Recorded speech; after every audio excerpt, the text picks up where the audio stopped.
Euzubillahimineşşeytanirracim. Bismillahirrahmanirrahim.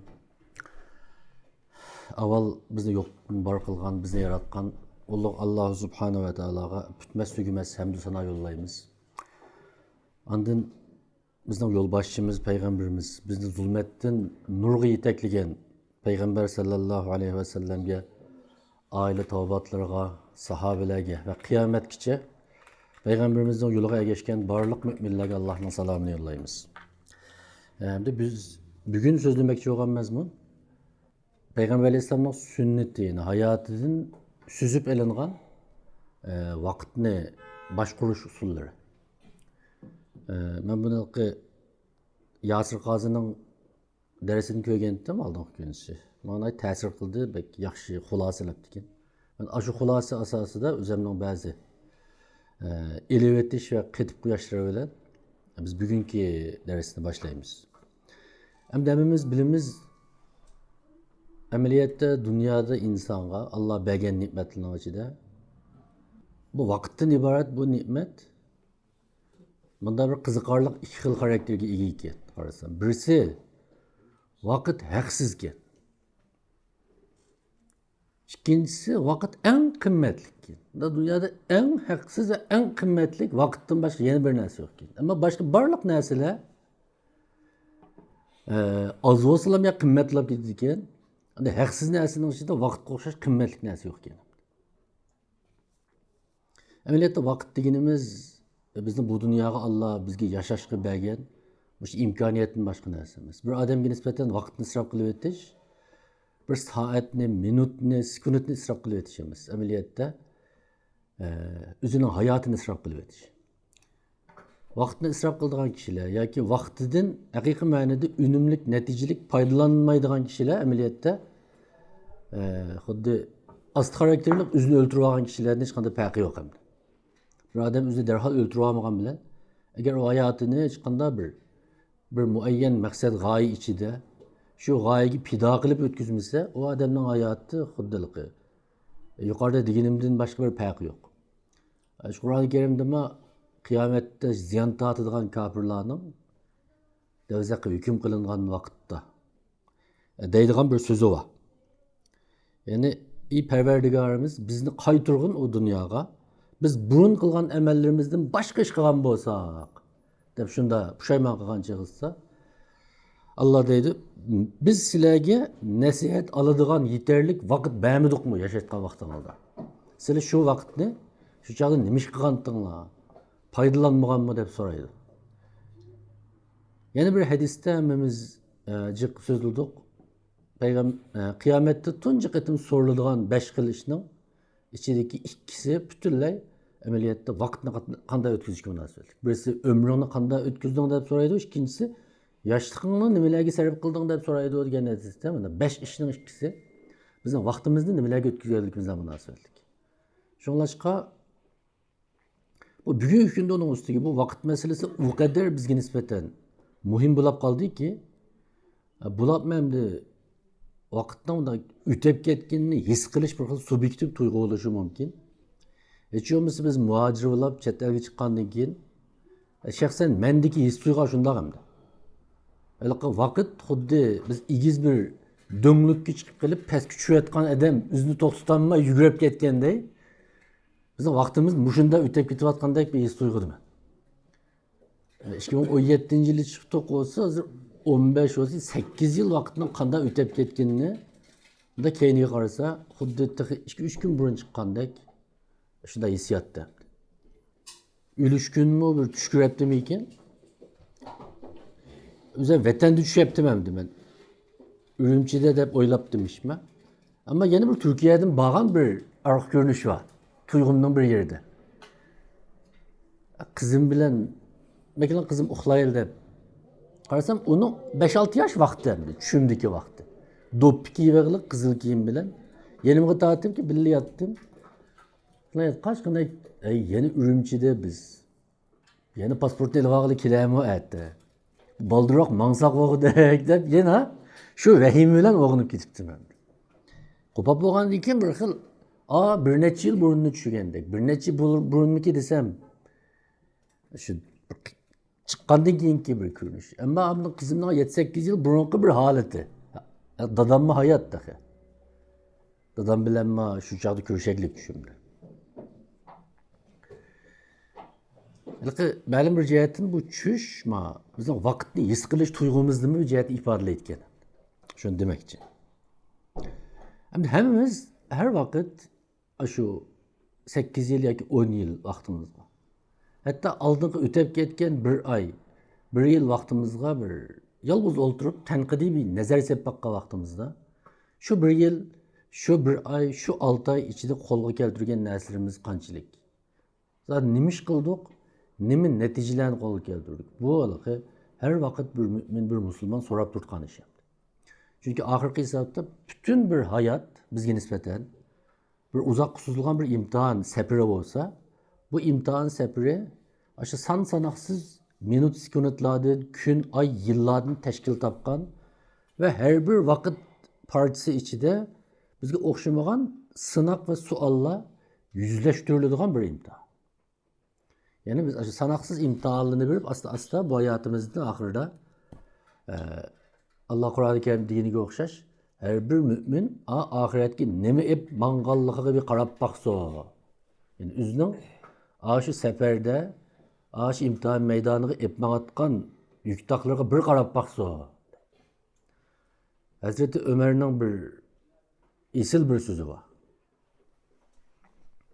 Üzüdün manda pat hesap ep tuğan adamның kıyametki hesabı asan buldu. Yani bu dünyalık hesapta pat ep tutsak zaten nemiş kıldım. Günümni qanday o'tkazdim degan hisobni boshqa odam bilishdan burun o'zimiz ep tursak, ma'u bizning qiyomatdagi hisobimizni osonlashtirdi deydi.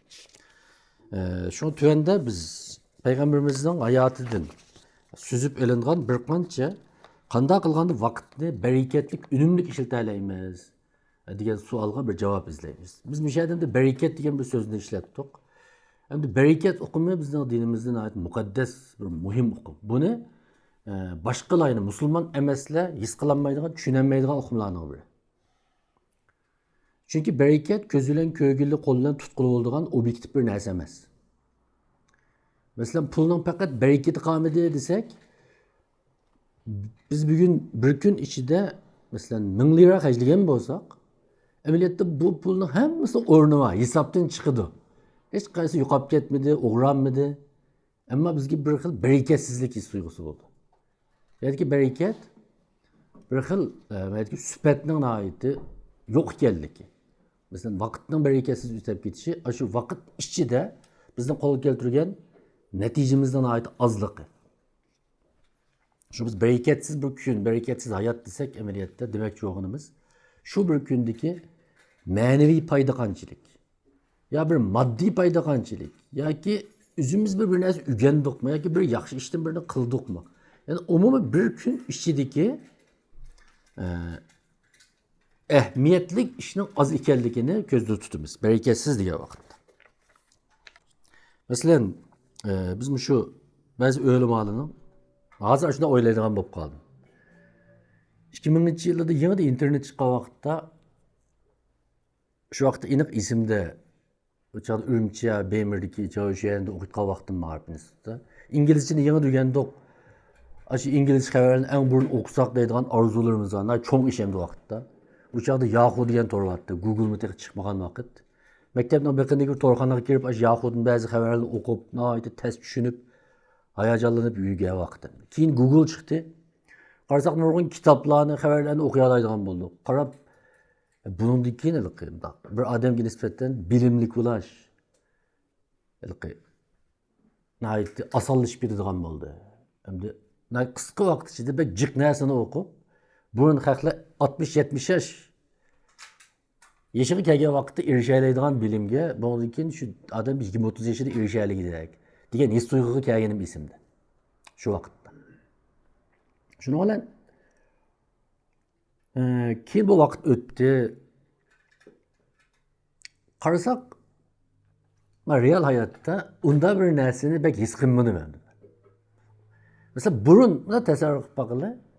Burun İslam dünyasında ma'lum bir kitap bir yurtta bir eşki parça bulur demdi. Bular melek matbaa, 1750 yıllıgıçı İslam coğrafyasında umumlaşmagan vaqtda, yani kitap basıtgan texnika. Kitapni Müslüman dünyasında kol bilen küçürüp köpeytimiz. Yani tasavvur kılsak, ma'lum bir yurtda, çoğun bir rayonda mesela. Manda kitapta 2-3 parça olsa, haklı izlep berip, qoğlap tepip, bəzi küçürüp, bəzi uku elip, apırıp degende manda şekilde kitap okuydu. Hotendeki lagerde şehitlap ketken Nur Mehmet Tohti degen bir yazgıçı var. Şundan paranlaşkan vakitte iki gep. Bu 1968 yılları Şinjan Üniversitesi'nin matematik fakültede okuyan adamım. Ama edebiyatga qiziq qilganda şu vakitte. O vakitte Uyghur yazgıçılığı okuyduğun ama Rus yazgıçılığının nurgun eserleri tercüme kılınıp Özbekistan'daki hakikat Şerq Hakikati degen neşriyatta neşr kılıngan vakitte aşağılıkı nimenin Tolstoy'un Uruş ve Ateşlik Anna Karenina degen romanlarını kanda okugan yani o vakitte küçürüp okugan. Mesela Uruş ve Tinçlik'in Uygurcasını görseniz töt domen. Manda kitaptın tötü değil mi? Kitap yok. Okuğumuz kitap çıdap dolu olmay. Kitabını küçürüp kol yazma kılıp da taqıtıp başına okuyttuk. Okup olduğumu da saklap başına okuyttuk diye. Şu çağda o adamga qaysı bir yazgıcı sizge ta'sir qilib ekanini deb birisi so'rabdi. Qaysi yazgıcı ekanligi hozir esimda yo'q. Unutibdiman. Balkim ta'sir qilgan bo'lishi mumkin, hamda men uning bir kitobini 2 qatim ko'chaygan deb shunday degan. Hozir bir adam kitap ko'chirang degan gapni talab qilib bo'lamda. Bo'lmaydi.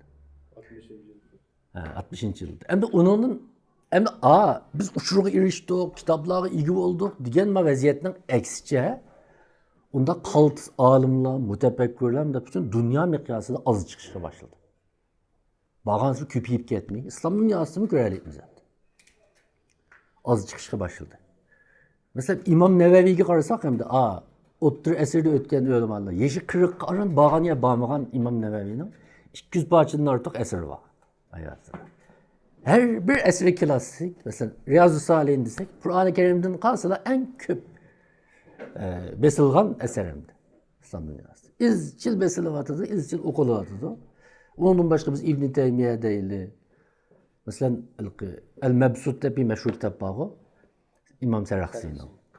Aşının aşı kitabını zindanda taliplerine sözlep bege yerdin, talipler anlap yazılagan deyildi. Zindanın üstündeki tünglükten etrafında otururken İmam Seraksi sözlep birken onu yazı verip 30 tom kitap edim. Manda 30 tom kitap. Eser hem de. Uçakda hem de bayan diyende ne o kitapka hazırkıdak erişiş tasavvur kılamayız. Şunu qarab, avılның hayatındaki bereketler, bugünkü bereketli bu noktada mesele şu oldu ekan deb o'yladim. Gerçi erişkinimiz bile nurgun narsaga uladek etgandan kechgacha o'ltirib o'qiydigan zehnimiz, diqqatimiz, ixlosimiz anlayın. Bu narsamizning qolmaganligini bu noktada ko'rgili bo'ldi. Mesela Peygamberimizin 23 yıllık hayatını nam deyli. Peygamber Efendimiz 23 yıl hayatında da kımıgan işi yok değil oldu. Daha karsak. Aile demiş gitti, dese ballarını xevar, yani ballarının halini xevar etti, öy işlerine gitti deydi. Hazreti Ayşe. Cengde uruş gitti. 23 yıl içindeki ve 23 yıl içinde kolu keltirgen an neticinin insaniyetin tarihi terakkiyatını kanda özgertip atkallıkını oylasak. Biz maalesef 23 yılın içkini yaşap bulduk hemen organımız. Elbette üzümüzü peygamberge takkaslaş mümkün emez falan da onda demekçi emez. Ama asli bir vakit yaxşı planlansa, yaxşı çın tutulsa, ehemmiyetlik ötküzülse, aşında alemşumul neticini kolu keltirgili bulduğallıkının bir ispatı süpütü de şunu demekçiyim. Hem de asas mezmuna gelsek, birinci mühim kaide, Peygamberimizin hayatında biz aladığan mühim usulun birisi vakit başkuruşta. Mukim boğan bir kündülük tertip. Bu ne bilgen gap bizi kündülük hayatımızda her vakit icra kılıdığan. Hatta tesadüfilik bazı terebbal nesnelerinin oturuğa çıkışıyla buzulup gitmeydiğen bir gün tertip. Mesela değil, ben ettiğin saat 10'gıcı kitap okuyttum desem üzemge. Saat 9:20'da birisi telefon qilsa, mening yarım saatlik ishim bor, yana ondan keyin ko'rishili deyoladigan bo'lish. Mesela ettigen teheccüd vakti değil. Yani künde azraktan Kur'an okuş değil. Yani künde azraktan çeniqiş değil. Her vakit taşqi müdahale tevrit etemeydigan bunda müstehkem bazı adetlerden buluşu. Biz mana to'liq o'tirdik ballığı bir kitapta qattık. Mikro adetler. Çoğunluğunu okuşunu tavsiye qildim. Aşınında bir mühim bir gapni deptim. Şu kichik o'zgarishning cho'ng natijasiga sal qarama. Qaramoqqa kichikkina bir o'zgarishni nurg'un odamlar bunchalik qilganning nimaga foydasi bo'ladi deb o'ylaydi, ammo u izchil davomlashgan vaqtda biz o'ylab boqmagan natijalarni qo'lga keltira oladi. Bu nuqtadan aytganda payg'ambarimizning Allohga eng suyumlik amal az kichik bo'lsa-mu izchil davomlashgani degan hadisning menimcha ma'nosini bu yerda tig'im yaxshi his qilishimiz mumkin. Amaliyotda o'zi kichik az bo'lsa-mu izchil davomlashtirish bir ishni intayin tez. Ammo izchil davomlashgan vaqtda u bizning ish harakatimizga odatlangan, aylangan vaqtda u bizning zehniyatimizning, ro'yitimizning mustahkam bir parchasi bo'lib ketgan bo'ldi. O vaqtda aşı kichikkina odatning bizning hayotimizga keladigan unumi natijasini qiyos qilib faraz bo'lmagan darajada jiq bo'ladi. Mesela her günü 5 minut mesela qo'saqatlab yabag'irlab bir ish deyli. Birinchi kunsi, ikkinchi kun, uchinchi kunsi hech nimaga foydasi bo'lmagandek his qilamiz endi. Agar 1 yil o'tgandan keyin, 1 yil burunqi bir odam bilan 1 yil keyingi ashuni muqim qilgan odamning badandagi o'zgarishga qarasaqlar, bu o'zgarishning bak cho'nligini his qila olamiz. Kitob o'qishga o'xshash. Kunda 20 minut kitob o'qib baqili. Yarım saat, 1 saat, 2 saat demeyle.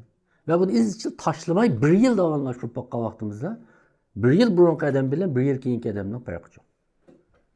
Anadıyken ikincisi şu sünnetin en mühim alaylıkı.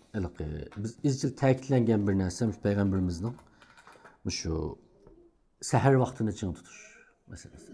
Peygamberimiz hadisinde mi degan bu ümmetning bereketi seherda. Rizqning seherda taqsim qilinadiganligi haqida hadislar bor. Şu seher vaktini çın tutuş nihayet mühim işin.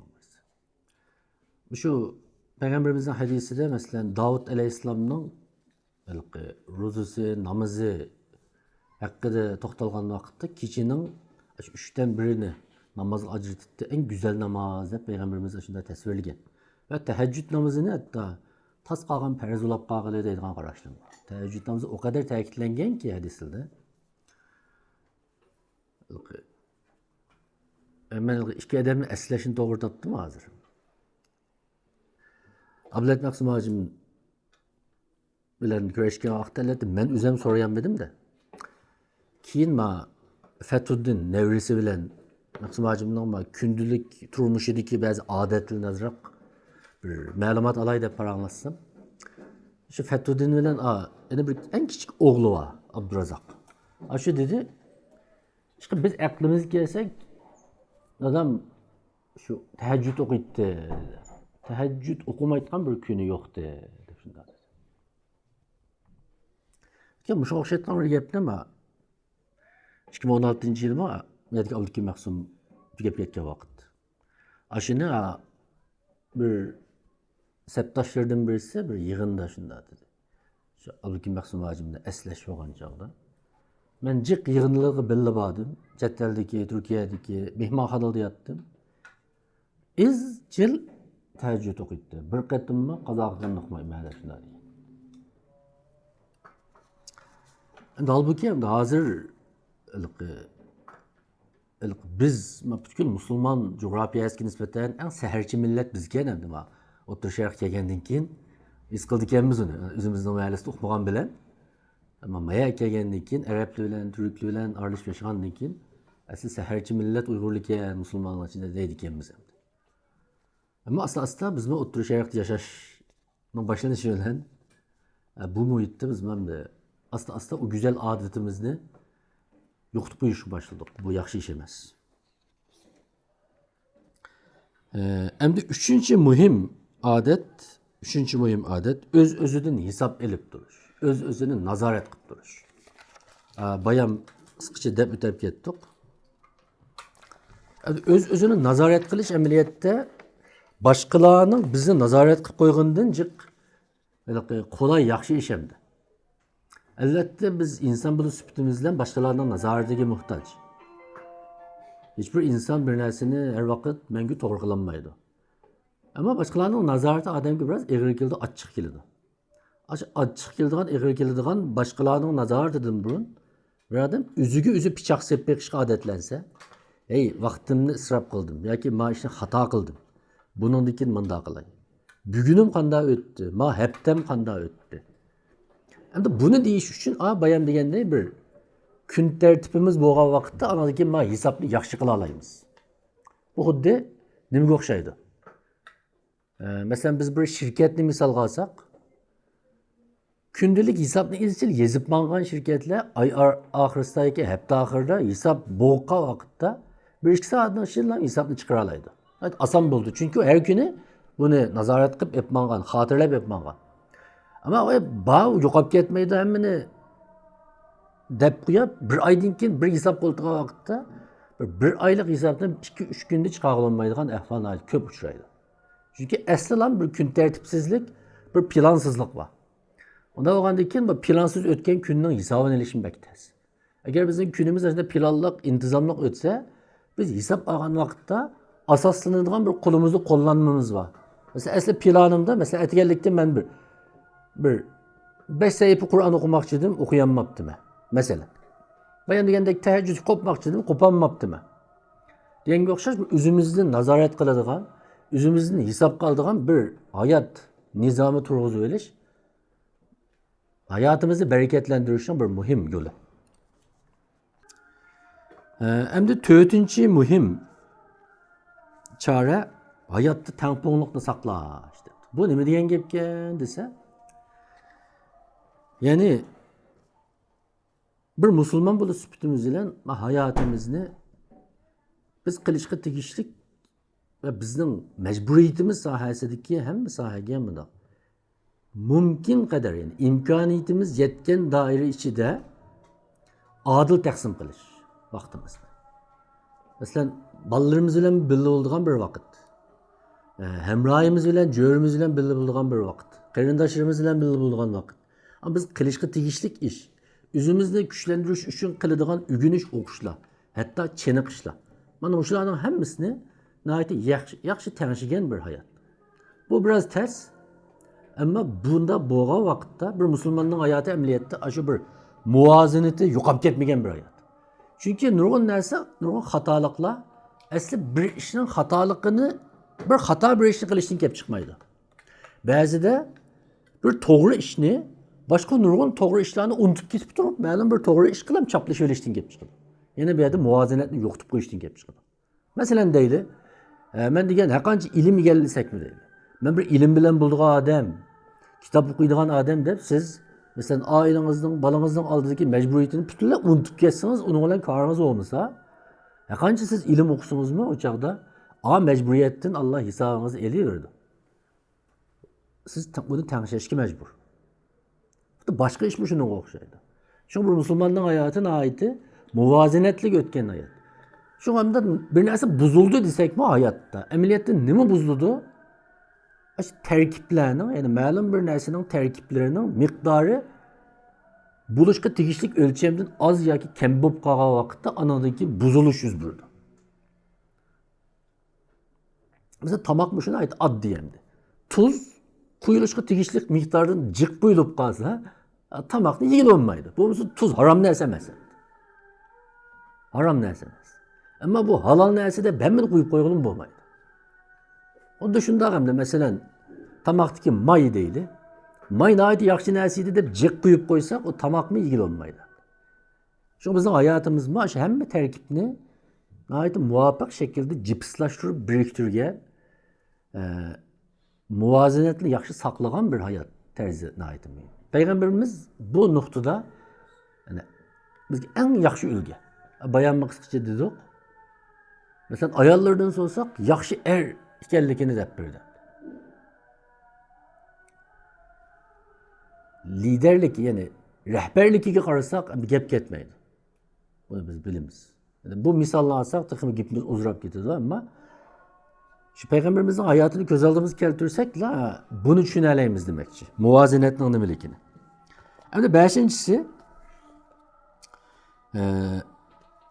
mumkin kadar her kuni azroq bo'lsa-mu bir o'zimizga ayırgan, her bir shaxs o'ziga ayırgan azroq vaqti bo'lishi. Balki bu 10 minut etdi, azroq kun, yarım saat bo'lishi mumkin. Bir yoki joy namozda o'tirib, bir Allohni eslash, Allohni zikr qilish, o'zimizning ruhini shu zikrdan kelgan bir suv bilan sug'urish, ya'ni namdab turish, o'zimizni sug'urib turish. Çünkü bazı vaqtda ama ziyade aldırışçılıkla hayatımızdaki. Meyli ticaret, meyli okuş, meyli başka hizmetler bizim bazıda Allah bilen bo'lgan bevosita shaxsiy aloqamizga vaqtimizni yo'q qilib qo'ydi. Hazreti Halid ibn Velid'den ait adamni ta'sirlantirgan bir voqeasi bor. Hazreti Ömer Halid ibn Velid'ni qo'mondonlikdan elib etgandan keyin qaytib kelib uyga kelgan chog'ida shu Qur'onni qo'lga olib turib yig'laydi deydi. Yani ben muşu uruş bilen yani gazat bilen bulup bitip sana sel qarab kaldı Kur'an'a. Mesela Halid ibn Velid kim hem de her günü hayatı cengahta ötüdüğün bir adamın ama bir elki Allah bilen boğan reştisi biraz kemlik gibi saldığım deydiğin bir nemesi var. Bir meyüslükü var. Bir nadameti var. Yani biz kim hem? Çünkü bazı yalgızlık özümüzün ruhini bizge nispetten bir tazalaştırır. O'ylanimiz o'zimiz haqida. Ba'zi shu yolg'iz qilish va dunyoning bizning zihnimizda chachadigan nurg'un narsalardan bizni yiroq qilib, hozir deganimdek eng muhim masalalarimizga markazlashtirishga odatlantirdi. Shu ba'zida bir azroq bir ishni itib etib, telefonni taqib etib, bir yolg'izlik qilib beqishning chuqur foydasini ko'ramiz. Masalan, hozir nurg'un kishi shuni deyapti. Hatta bazı Uyghur atalmış psikologlar değil hem de o bola meditasyon diyen gapni teşvik kılıvatıdı. Böyle İngilizce meditation, yani Türkçe meditasyon deb tercüme ettim. Yani şu o del şu bazı ben demek şu anda bütün dersinizni mesela telefonunuzu takip edip adamlardan yiroq olab yalnız qilib bir o'ylanın deyen gap. Ameliyatda bizning namozimiz, zikir tasbihlarimiz biz için yeterlik bir şu fursatni biri demeliydi bizga. Biz onundan alanmagan temni anın bilan almak oluşumuz ve külkilik bir iş yaptı. Endi 6. muhim bir usul etrafımızı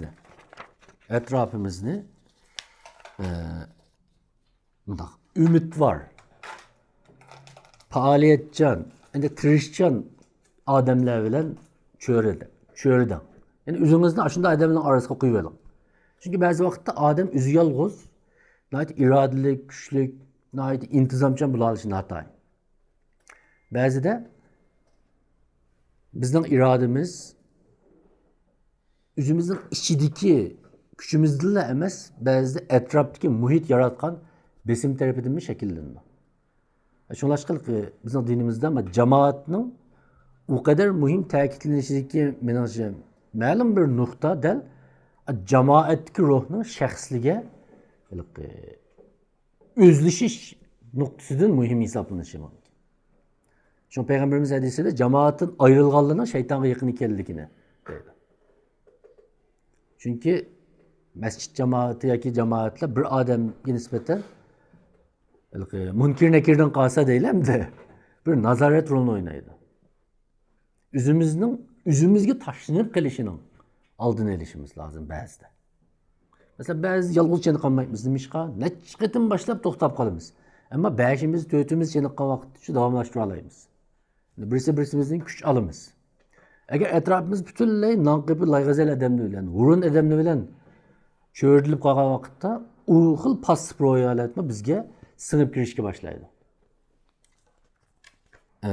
7. Muhim, biz saklanılan bir iş yani. Kılışıkta kişilik işimiz şu söylelmelikten saklanış. Yani bir işte küçük türüşün saklanış. Et kılay şu, ögün kılay şu da. Mesela şu Allah məxsus ayet nazil kılıp Peygamberimizge buyurup bütün Müslümanlar cemaatini Baykut kılışkı çağırgan 3 sahabinin hikayesini hemmemiz bilimiz. Aşı sahabının hatalık ameliyatı nime? Sörelmelik kılış.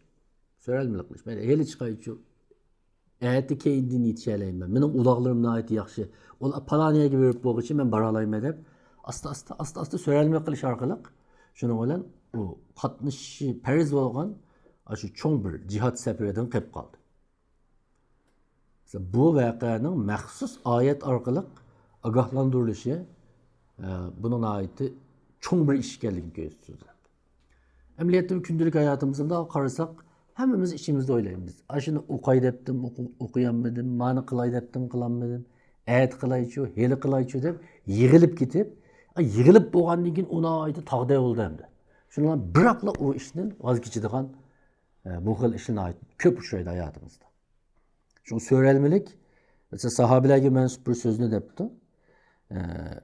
Söylelmelik, yani bir adamın kendine tartışı işini. Şeytanının taktiklerinin biri. Bir adamını azdırışta şeytanının taktiklerinin biri. Böyle hele kılsan buldu. Ettim ilgileyse değil. 8'incisi en mühim bir neyse bugünkü günde biz Müslümanlığa nispeten bizge okşaş bir irqi qırgınçılıkka duş kelip atkan bir Müslümanlığa nispeten.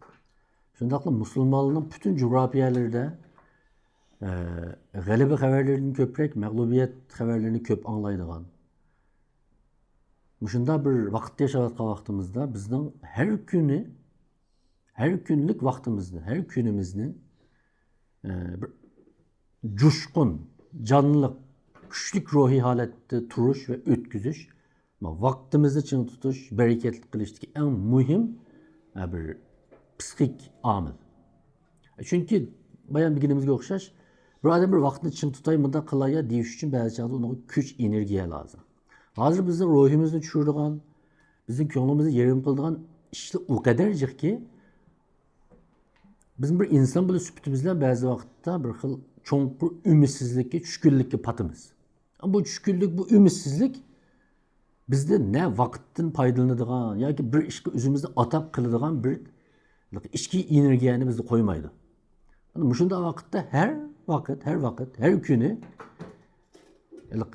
bunun bir sınav ekanligini, bunun da bir hikmet var ekanligini, bizning bir Müslüman bo'lib süpütümüz bilan, qalbimizga bir imanni qachilagan bir odam bo'lib süpütümüz bilan her qanday bir sınav oldida, her qanday bir musibatdan bir hikmet izlash, uningdan bir javob tepish, uningdan bir oxirida o'zimizga bir energiya, kuch elish intayin.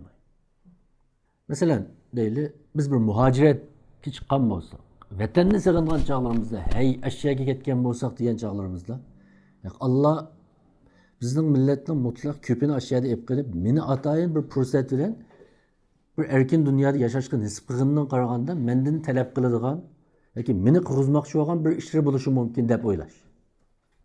Chunki musulmon har doim o'zining beshiga kelgan kunlaridan, ishlaridan hikmat izlaydi. Ya bu bekor mundaq emas bu deydi. O shu savolni so'rayolgan vaqtda anadan keyin ma hayotda qilib bo'ladigan qilishga tegishli ishini topalaydi. Mesela biz bir yerge bekağa gep kalmadık. Bekağa bu erkinlik bizge birilmedi.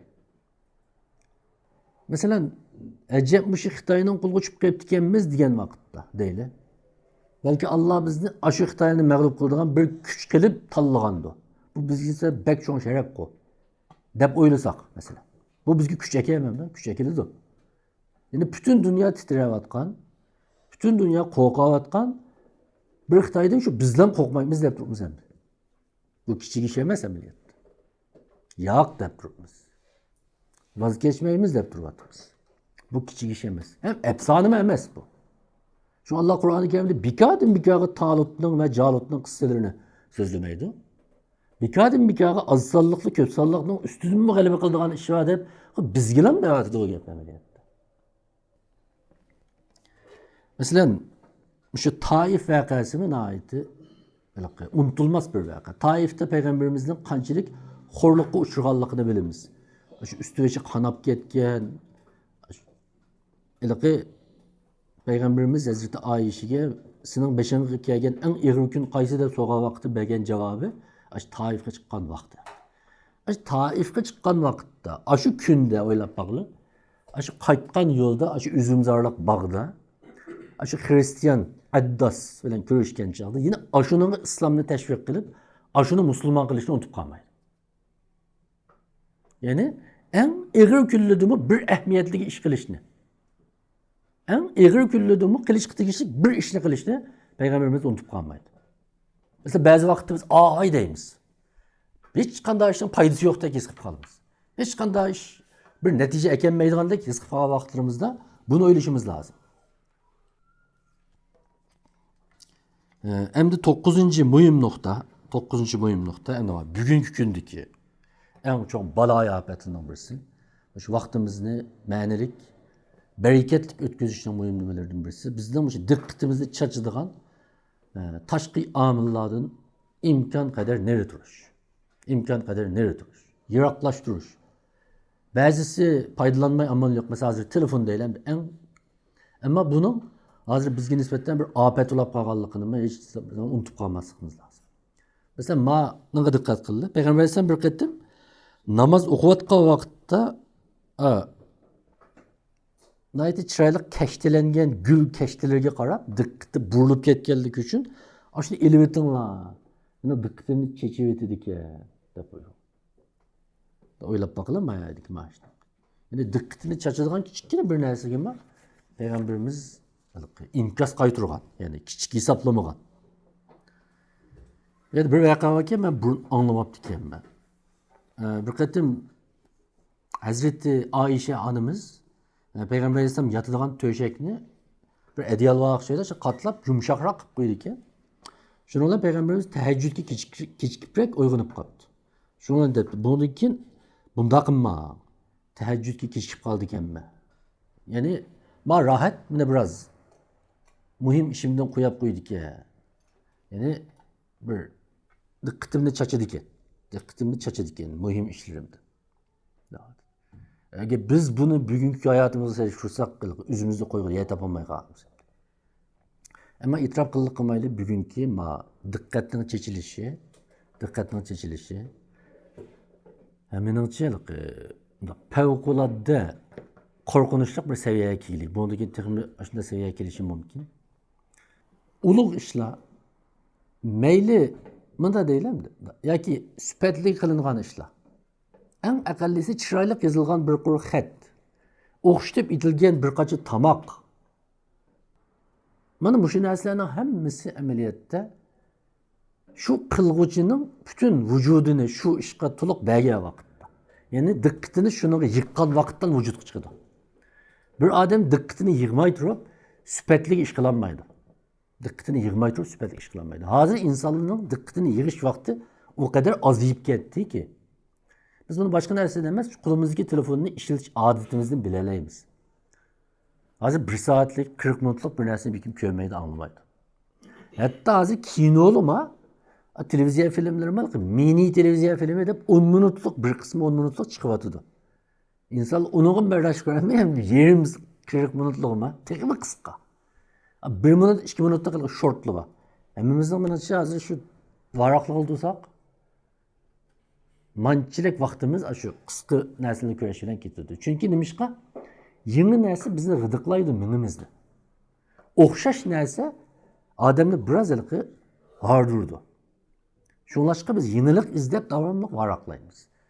Bu diqqatni yig'olmaslik degan gap, bu uchuq desak bir odamning dötlishib ketishi degan gap.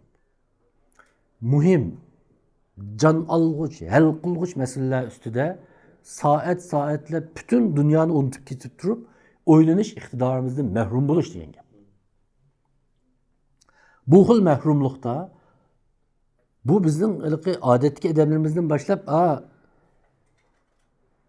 ziyolilarimizga, o'limalarimizga, siyosatchilarimiz, tashkilot rahbarlarimizga, odamlarga qadar yomragan bir maraz bor. Biz onu foydalanamiz, ishlatamiz deyapmiz, ammo u narsalar bizni ishlatyapti. Biz onu qul qildik deymiz, ammo biz uning quli bo'lyapmiz. Endi oxirida Endi 10-chisi mushu hayotimizning mushundoq bereketlik, natijalik o'tishi uchun har vaqt duo qilishni unutib qolmaslik. Har vaqt duo qilishni unutib qolmaslik. Endi Payg'ambar alayhissalomning shu duosi bor. Yani ey Allah meni acizlikten ve gururluktan saklagın. Yani bana bu ikisini panahlık vergi. Bu duanı her vakit kılattı. Ötkende bir yerde anıldım. Şeyhülislam İbn Teymiye'nin bir duası vardı. Ey Allah benim hayatımı, ömrümü kemre kılgı. Hem adam ömrümü uzun kılgın diye dua kıldı ya. Adamın ömrümü kemre kılgın diye bir duası vardı. Yani bu ömrümü cık işlerini kılalaydıgan derecede bir xil bereketlik ötküzüşki nasip kılgı degan ma'noda bo'lishi kerak. Endi biz Ibn Taymiyaning hayotiga, uning qilgan ishlariga, qoldirgan asarlariga qarasak, o duo ijobat bo'pti ekan demay turolmaymiz. Shunlashqa har vaqt hayotimizni ma'nili, ahamiyatli, muhim, qilishga tegishli ishlardan o'tkazishni ve bu xil adetni o'zimizga yetildirishni Allohdan tilash, har vaqt so'rash nihoyatda muhim, qimmatli bir ish. Şu oxirida şu 10 nuqtani bir cümleden bir xulosa qilib o'tdilar. Birincisi hayatımızda bir gündelik tevrenmez bir tertibimiz, gün tertibimiz olsun. İkincisi seherden yaxşı paydalanaylı. Namazdan aldığı ve keyni. Bu bamdattan burun kopaş ve bamdattan keyin uxlamaslikni adetlendirishimiz lazım.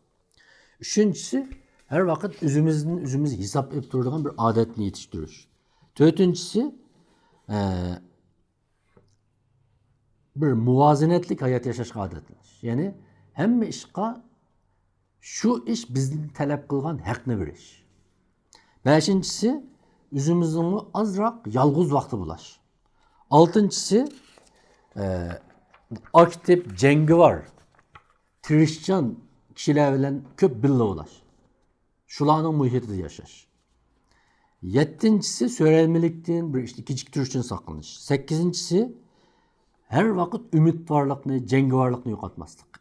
Emniyette yukarıda degen bu maddeler her birinin özü yine ayrı bir saatten deri söz etsek erziydiğen temeler. Şimdi dokuzuncusu dikkatimizi çaçıdığan nesnelerden kurtuluş. Etrafımızdaki.